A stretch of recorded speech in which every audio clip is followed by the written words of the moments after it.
আসসালামু আলাইকুম প্রিয় ভিউয়ার্স, কৃষিজের অন্তর ইউটিউব চ্যানেলের পক্ষ থেকে জানাচ্ছি আন্তরিক প্রীতি ও শুভেচ্ছা। তো দেখেন, বিকেলবেলা মাঠে ভেড়া চড়াই। আসলে ভেড়া চড়াতে ভালো মন মানসিকতার দরকার আছে। একটা কাজ প্রতিদিন করতে হয়। আসলে যদি ওই রকম সময় সুযোগ আপনার না হয় তাহলে অবশ্যই ভেড়ার খামারে আসেন না। তো দেখেন আমার গারল ক্রস পাঠাটা আর বাচ্চাগুলা, মাশাল্লাহ আপনাদের দোয়ায় এখন ভালো আছে ভেড়াগুলা। তো দোয়া করেন যেন আমার ছোট্ট খামারটা আগায় নিতে পারি। যদি কেউ চান তাহলে খামার করতে পারেন। অবশ্যই প্রথম অবস্থায় সীমিত আকারে শুরু করবেন। আগে দেখবেন পালতে পারবেন কিনা, আগে দেখবেন সহ্য করতে পারেন কিনা। কারণ যখন চরণভূমিতে নিয়ে আসবেন তখন দেখবেন ফসলের জমি আছে, টুকিটাকি ক্ষতি করব, নানান ধরনের নানান কিছু করব। তারপরও কষ্ট করে বেড়াগুলো চড়াইতে হইব মাঠে। যদি আপনি বেড়াগুলো মাঠে চড়ান তাহলে আপনার বেড়াগুলো অনেক হৃষ্টপুষ্ট হইব, সুস্থ থাকবো। আর বেড়া সুস্থ থাকলে আপনার ইনকামও বেশি হইব। আর সবচাইতে বড় একটা জিনিস হইল ভেড়া যদি চরণভূমিতে আনেন তাহলে আপনার বাচ্চা একটাও নষ্ট হইব না। আর চরণভূমি ছাড়া যদি পালতে চান তাহলে বেড়াগুলো কাবু হয়ে যাব, লসের সম্মুখীন হবেন।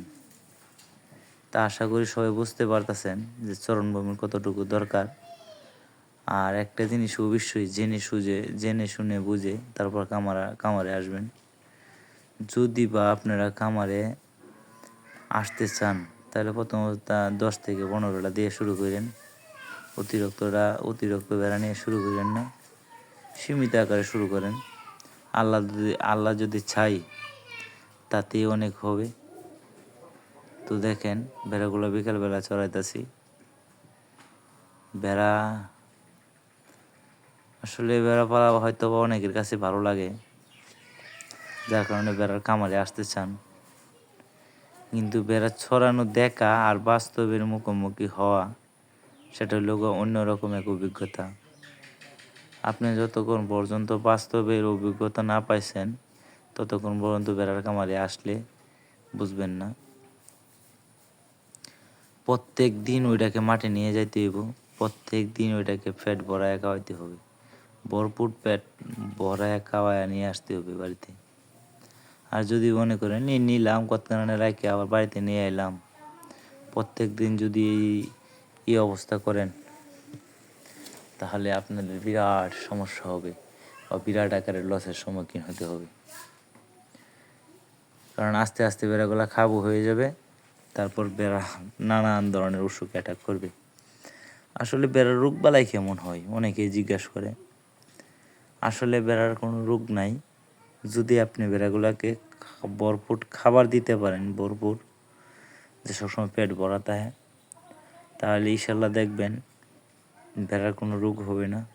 তো টুকিটাকি রোগ হয়, চোখের ছানি পড়া, টুকটাক পাতলা পায়খানা করা, ওইটা আবার এমনিতে সেরে যায়। টুকটাক ওষুধ খাওয়াইলে এত বেশি রিক্সের ব্যাপার না।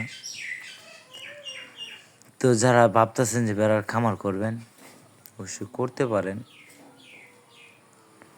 খামার করবেন ভালো। তো অবশ্যই জেনে বুঝে তারপর করবেন। পজিশন দেখবেন কীরকম হাল অবস্থা, বাজার দর দেখবেন। তো অবশ্যই আপনার বেড়াগুলো চরণভূমিতে চড়াতে হবে। দেখেন আমি চরণভূমিতে চড়াই, প্রত্যেক দিন চড়াই, প্রত্যেক দিন সকালে বিকালে। সকালে নিয়ে যাই 8টার দিকে, নিয়ে আসি 10টা 11টা, আবার দুপুরে নিই 2টা বাজে, নিয়ে আসি সন্ধ্যার সময়। ওই রকমভাবে আমি ফালি, অনেকে অনেক রকমভাবে ফালতে পারে। যাদের ছায়াযুক্ত স্থান আছে তারা হয়তো সারাদিনই রাখতে পারবে মাঠে।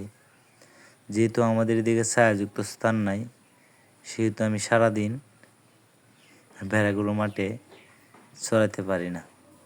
কিছুক্ষণ মাঠে রাখি, কিছুক্ষণ বাড়িতে নিয়ে আসি। তো আশা করি ভিডিওটা আপনাদের কাছে ভালো লাগবো। যদি ভালো লাগে তাহলে লাইক কমেন্ট শেয়ার করেন আর আমার ইউটিউব চ্যানেলটা সাবস্ক্রাইব করেন। ধন্যবাদ সবাইকে সবটুকু ভিডিও দেখার জন্য।